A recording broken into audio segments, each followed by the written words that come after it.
The good girl goes home for a matchmaking date, and the crown prince is sick with regret.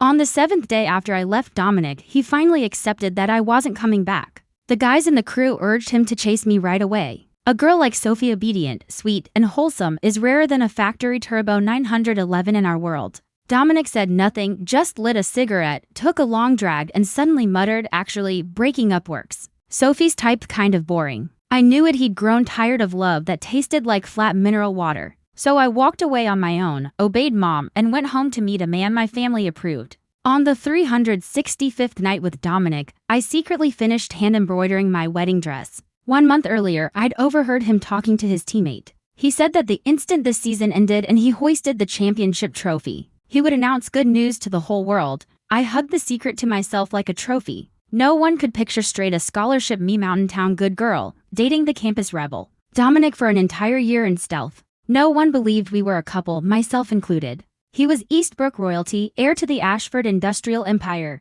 gifted at every pleasure and yet lethal with money. At 20, he built his first esports roster and marched it to the global finals. At 23, he already owned a seat in a world-class racing stable. I was only a small-town grinder who'd clawed into Clifton University on pure grades. The shyness, hypersensitivity, timidity, and caution common to a town girl label had kept me invisible all through college. Then, returning from a tutoring gig, I propped up a drunk Dominic under a street lamp. He had just broken up with his ex Dylan, the tall, dazzling tennis captain from the athletics college. She dumped him without drama. She was flying abroad for grad school and nothing would change her mind. That night, under sodium yellow light, his features looked wasted and absurdly beautiful. I heard my heart riot in my chest. Then came his lazy, teasing bait. "Hey, freshman, want to be my girlfriend? How about coming home with me tonight?" I bolted like a spooked sparrow. Yet the next morning, after Dominic sobered up, I stationed myself in the campus garage and blocked his way. "Dominic, let's date." That was the bravest moment of my cowardly life. Dominic said I was nothing like the girlfriends who'd come before. "Sophie, you're so good I want to marry you and hide you in my pocket." Once we were official, he forbade anyone from knowing I existed. Only a few of his racing brothers were aware we were together. Everyone assumed he would drag me straight to the altar the day we graduated. I believed it too until the afternoon I carried my finished wedding dress to the paddock. Outside his private VIP lounge, I heard obscene moans and a girl's syrupy laugh. "Dom, you seriously going to marry that Sophie? Word is her family's a relic strict ancestral rules, and she still hasn't slept with you after all this time. You're honestly planning to spend your life with such a dull woman?" A beat of silence, then a crisp slap landed on the girl's cheek. Dominic's cold voice, still husky with lust, drifted out. "Sophie's obedient and considerate. She's the wife I raised with my own hands. Even if she's boring, she's still pure. What are you? Damaged goods, and you dare badmouth her in front of me?" The girl froze, then wrapped herself around him.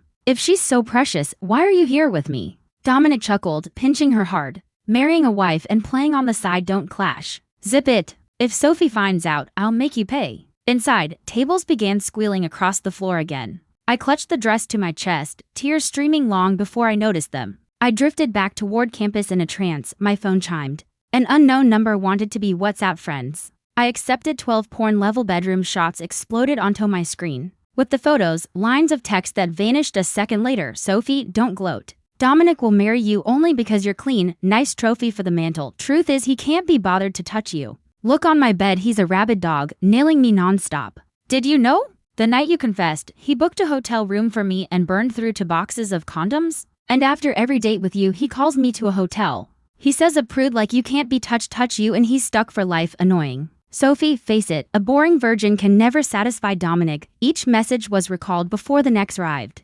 Blank-faced, I flicked voice to text, screenshot, save. Soon the chat reverted to blank, nothing left but gray recalled stubs. How laughable. Did she really think recalling messages could erase what happened? A second later, Dominic's custom ringtone sang from my phone. When I picked up, his voice was gravelly, sated. "Sophie, didn't you say you'd swing by the garage today?" I waited all afternoon. Waited for me, or waited while he banged his female teammate between practice sessions. I recognized the girl Ellis, the new driver his crew called one of the boys. I almost exposed him on the spot, but graduation was 13 days away. If I confronted him and he turned stalker, my last college memories would rot. Too many loose ends to tie up. I wouldn't let a POS rack them. I inhaled, steady and quiet.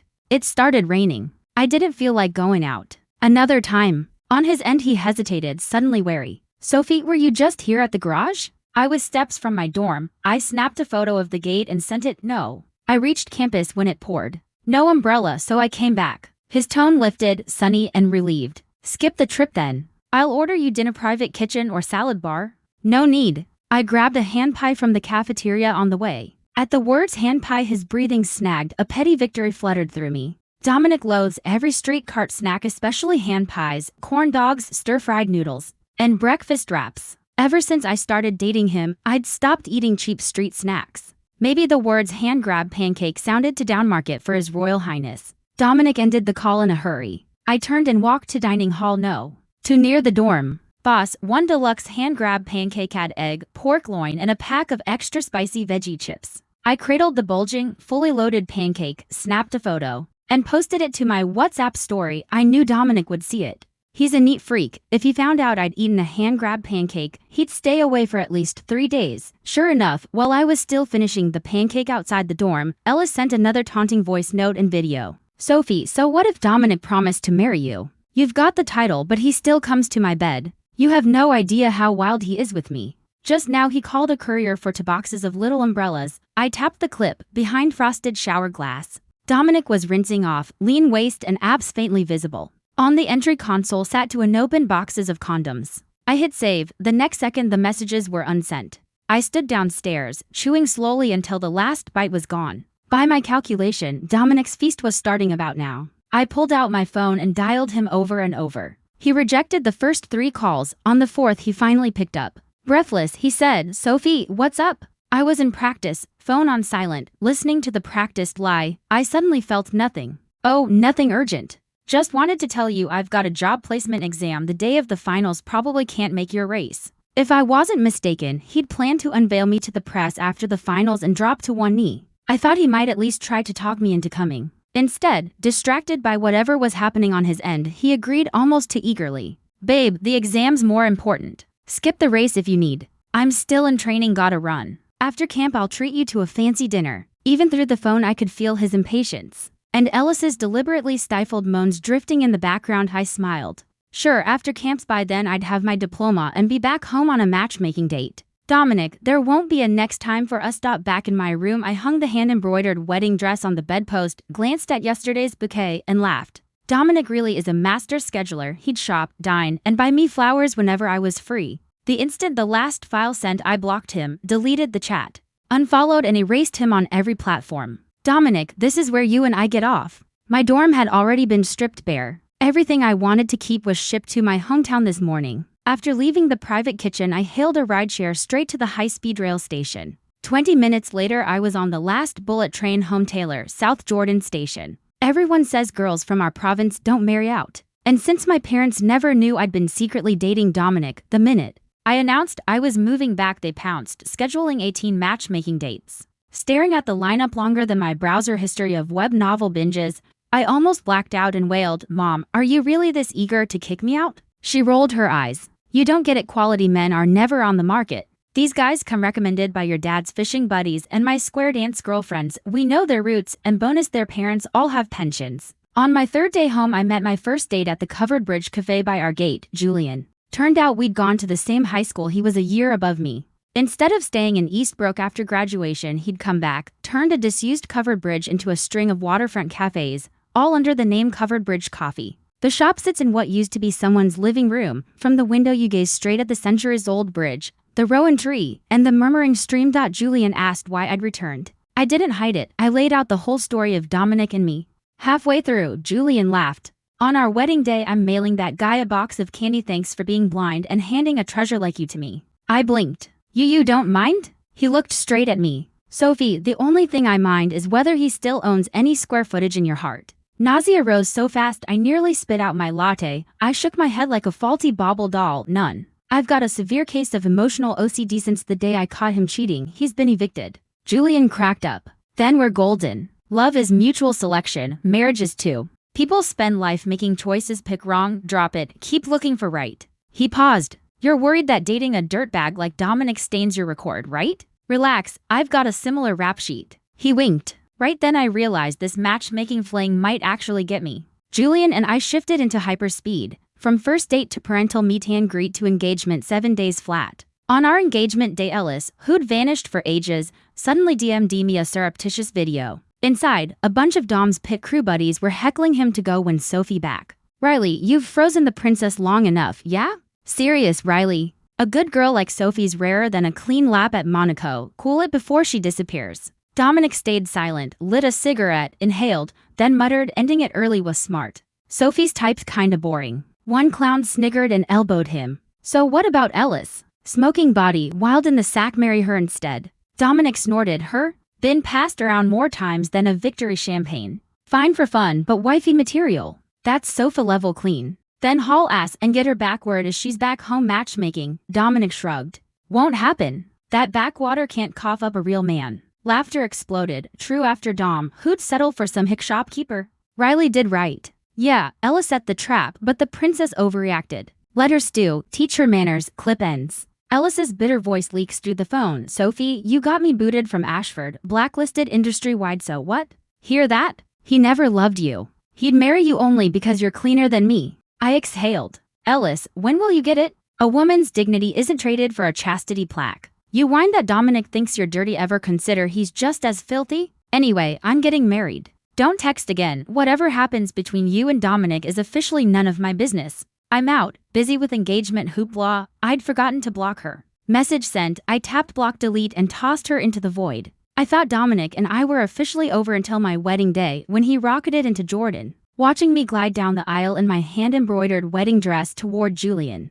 Dominic lost it. Sophie, who authorized you to marry? I frown. Dominic, we broke up. I don't need your permission to marry anyone. Eyes bloodshot, he advances. Who said we split? I never agreed. You're still my girl. Julian reflexively shields me. I pat his arm and step forward, voice iced. Forgot to mention I came to the paddock that day. Heard every word you and Ellis traded in the VIP paddock lounge. And the day I ended it while you lied about team emergency. You were actually in the alley behind the bistro. Remember the black Cayenne, plate ending 9688? You and Ellis clawed each other in the back seat while I stood nearby. Dominic staggers back to steps, face bleaching. You knew and you didn't scream, didn't cry? Sophie, did you ever love me? Why didn't you react when I slept around? Looking at this disheveled man, I finally purged the last shard of that half-baked romance. Dominic, sit, drink a toast, then leave. Ellis was right about one thing, you and I were never from the same world. Clashing values, forced fit, pointless. Your buddy nailed it. Find someone broad-minded who'll tolerate a red flag at home,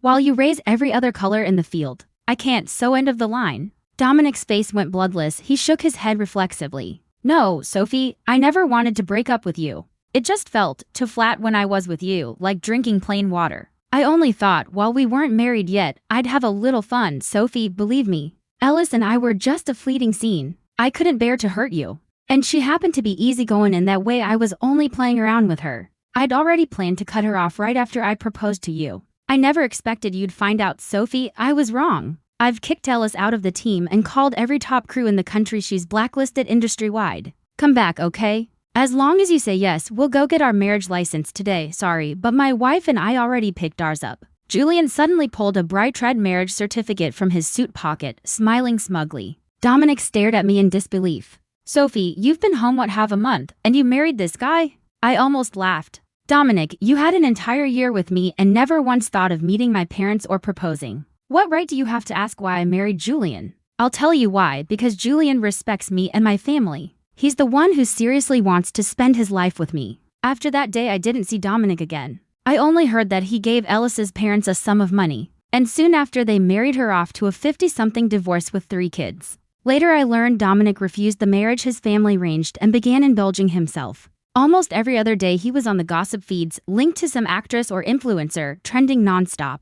I stopped keeping track of my ex's scandals. After marriage, I passed the civil service exam back home and was assigned to the County Culture Bureau, promoting our local she embroidery heritage. Life in the small county rolled slowly and leisurely. On weekends, I helped Julian at his cafe, greeting tourists from all over the country. We adopted several homeless street cats who lounged around the coffee house. When business was quiet, Julian and I stroked the cats, sipped coffee, and brewed tea by the stove. The days were plain but fragrant with small-town warmth. The next time Dominic's name surfaced was a year later. I was 8 months pregnant, about to become a mom. One evening, Julian and I were doing prenatal storytelling when an unknown number rang. The moment I answered, Dominic's voice poured through. He sounded drunk, fragile, on the edge of tears, whimpering in despair. Sophie, I regret it. If I hadn't been with Ellis back then, maybe we'd already be married. Maybe we'd have a sweet baby. Losing you is the most rotting, the most miserable, the most regrettable thing I've ever done in my life. Sophie, I miss you so much.